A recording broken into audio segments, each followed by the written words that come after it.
पाकिस्तान मुस्लिम league नून के नौमुंतखब रुकन और साबिक वफाकी वज़ीर ख्वाजा आसिफ ने इंकशाफ किया है कि जनरल बाजवा और जनरल फैज़ बाहम मिलकर हमसे कानून साजी करवाते रहे और इसके लिए हमें ISI के मेस में जाना पड़ता।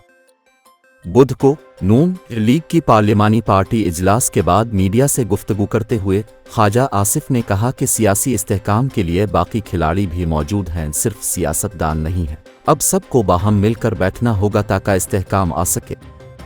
उन्होंने कहा कि जनरल फैज़ और जनरल बाजवा FATF और मजलिस आमिला के हवाले से भी कानून साजी कराते रहे इस माहौल में, और क्या होता फिर इसके अलावा जिस बिगाड़ ने जन्म लिया इसी को अब बर्दाश्त कर रहे हैं।